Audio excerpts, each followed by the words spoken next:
This is the Stockwell Eldridge Show, giving you the real-time information you need to make educated decisions about buying and selling in the world-renowned Twin Cities. Now your hosts and real estate experts, Jason Stockwell and Don Eldridge.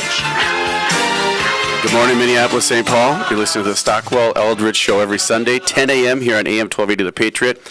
I'm Jason with RE/MAX. And I'm Dawn with RE/MAX Result. So we have back with us, and I'm so happy to have her back, Melissa DeLay, the message maven, right? Woo, that's right. The message maven. She's back. She was on a couple of shows last year. And this is my first show with you, so I'm excited. I can't wait, Dawn. We're going to have a blast. I know. Just wait. And the information, it was so good when I saw her at the Edina Chamber at Interlochen for the meeting that I wanted. It was such a good, powerful message that I said, how can we use that? The team can use that. Agents can use that. In fact, everybody can use it. And we had her on twice with great information. We actually had her at a team training for us. She had a ton of other team training. So if you have an organization or a team or a company, I would highly, highly recommend Melissa for them, because your emails, how you're delivering your emails could be costing you sales. The way your salespeople are, you are talking to people could cost you sales.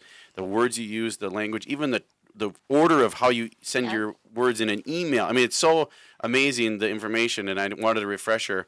And also for many of you who are new listeners or haven't heard her, I wanted to bring her back to have that information for you. So welcome back, Melissa, of course. Thank you, Jason. It's wonderful to be here. And thank you, Dawn. I'm super excited.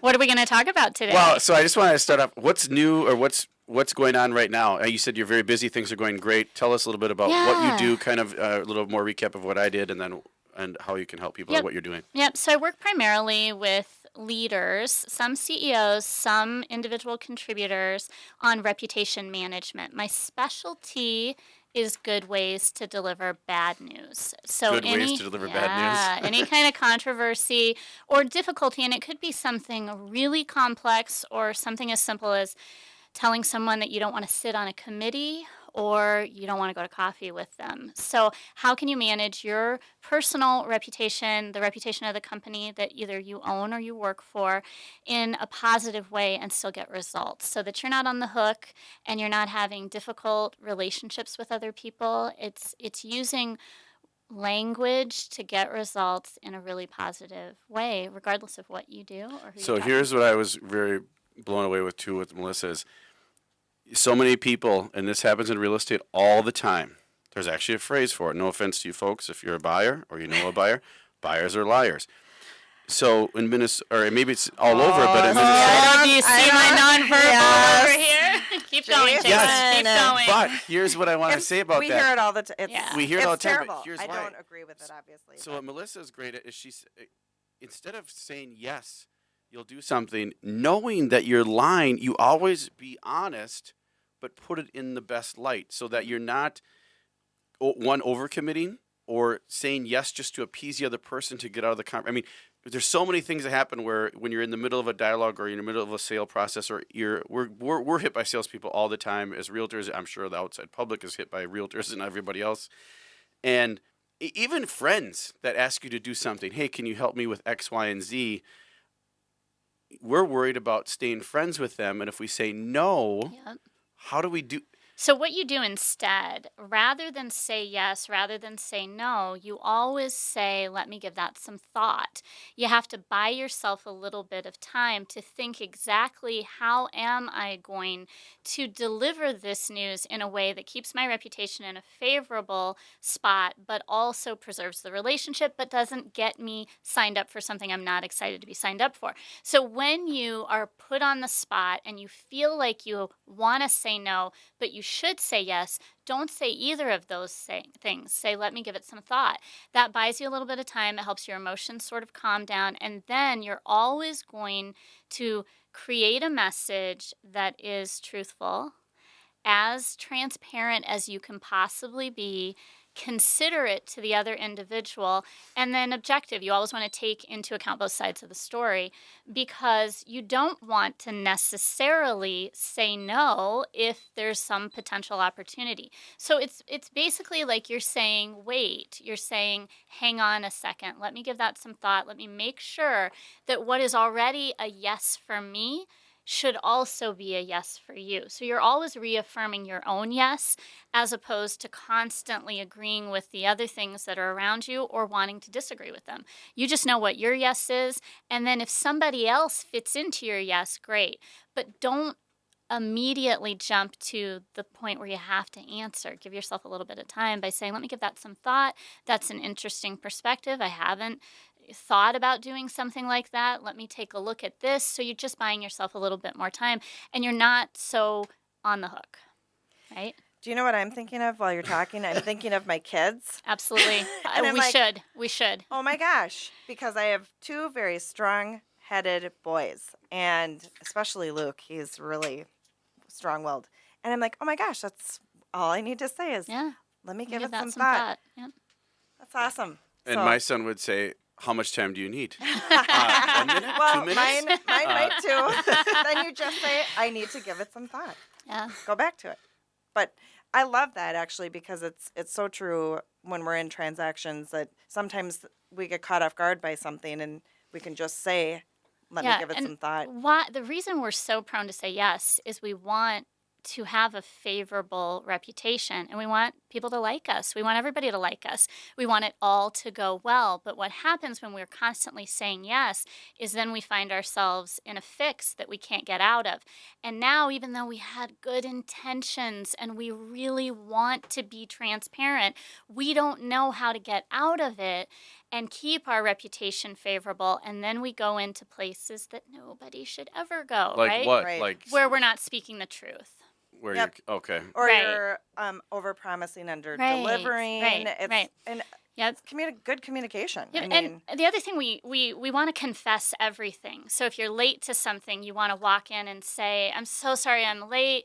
This was the reason. I had a sick kid or I had this. Or maybe we are not sure that our excuse is reputable enough, so we say traffic, right? And what I Mine want was you- traffic. Right. I came in today and I was Right. late. Slightly, not bad. I was about 7 minutes late. Jason? But I was coming from Brooklyn Park and it was a long Bless drive. his heart. You We're going to must say. So I always came in run right into away. I traffic. didn't know we were going to talk Me about too. this. I didn't know we were talking Both about of this. them. Traffic. But- I came in right away because I knew Melissa is very prompt and punctual, and I even told people that I said I have to leave by 11:30. I left on time, but the construction and all that, traffic. Did you stop So- at Taco Bell or Wendy's No, I on the didn't way eat too? anything. No. So I use it as an excuse. So instead of me Right. coming in right away and saying, "Hey, Melissa, I'm so sorry I'm late. Traffic was really bad," I'm already unloading on you. What would be a better approach? Right. So what's a better approach is you want to be transparent and you want to talk about what it is that you should have done. So if I had been late, I might have said to you, Jason, I meant to be here right at 12 o'clock. I know that your time is valuable and I appreciate every minute of your time. Here's what I'm going to do next time to make sure that I'm definitely here by 12. But let's get right into what it is that we're here to talk about because I don't want us to waste any more time, right? So it takes a little so it goes bit back longer. to you, Right. not me. Right? Yeah. Well, it it's is about- too. It's like sometimes with people, they just get like going on and on and on. It's like, okay, Yeah. let's get, Yeah, hurry yeah. up, let's go. I was okay, fine, you were late, Yeah. but now let's. I don't want to hear for 10 minutes about the kids and the traffic. Right, I just right, want to right. get to the point of the And story. and the other thing that's happening when you say traffic or when you say kids or when you say anything is you're giving other people an opportunity to assign relevance to your excuse. Do they think it's a good excuse or do they think it's a bad excuse? Oh. And now you're in a place where you can't win. And so as much as Or possible, believability. Do I believe that? Right. Do I believe, They especially said that last time. yeah, they said they're the same always thing saying last time. traffic, right? And so if you Yeah. want to preserve your reputation, one, do your best to be on time, but we're human. And so when we are late, immediately say, I intended to be here on time. Here's what I want to do to make sure that I make the most of our time that we have together. Now imagine your recipient going, wow, thank you. It's okay to say You I'm know? sorry though, right? Or I apologize. Or What do you? what I have a tendency to do in situations where the phrase "I'm sorry" Yeah, you is didn't like on "I'm the sorry." tip of our tongue, I just want you to rethink it because it has a negative connotation. In the business world, there are places where that phrase is so important and should absolutely be used. In fact, I'm on my way after this to a funeral. That is a perfect phrase that tells people, I I'm so sorry that you are in this place and that you are struggling. So it absolutely has merit. Where it is a bit of a problem in the business setting is it has a negative connotation. I believe it's because when we were children, we were forced to say we were sorry when we weren't really sorry. So I think we just kind of grow up not really meaning it, not really believing it. And then, bless the hearts of all the politicians and the celebrities in the world who have found themselves in compromising positions, they go on air and they say, sorry, I'm sorry. Yeah. And we don't buy it as a society. We question the validity of it and we automatically dismiss it. So because it has such negative connotations and the power of perception is so huge, think about it. Does it make sense? Is it going to add value? Is it going to create a better relationship for you to say it? Or is it just something One of those things that you say all the time, and it's just sorry, So sorry. Yeah. And it Right. actually negates. Instead, if you say, here's what I should have done. You're asking me for something and you wanted me to give it to you and I didn't give it to you. And I wish now that I had found a way to do it, right? That is authentic. And that comes from a place where, I have to dig and I have to think, and what am I accountable for? And what am I on the hook for? If I just say specific I'm sorry. instead of a general. Yeah. I mean, just think about it. When you were a kid and you hit your brother and your mom said, tell him you're sorry. Sorry, right? Like you're forced to like do you it. stop everything, and that's I'm guilty of that. Yeah. Stop everything, and nothing moves forward until the I'm sorry is said. That's probably not I a do good. that too. And here's what I would have you do instead, especially with children. If you have two children that are fighting and one is being brutal to the other, go to the victim and give all the attention to the victim. You are my child, and I want you to be well cared for. And I am here to ensure that watch the face of that little attacking counter child, and they are the most miserable they've ever been. Now that you're giving all the attention to the child that they were just hitting. Versus me giving all the attention to the bad one. Right. Yeah. I like I was going to say, that. that's like education 101 when you're treating, like I volunteer with kindergarten kids and it's always, well, thank you so-and-so for being a good listener. And wow, and Jody's being a good listener and so is Bobby and Johnny. I am so happy you guys are being good. And yeah, it's all the other ones. And they want to Praise sit the up. good. Praise Right. the good and ignore the bad.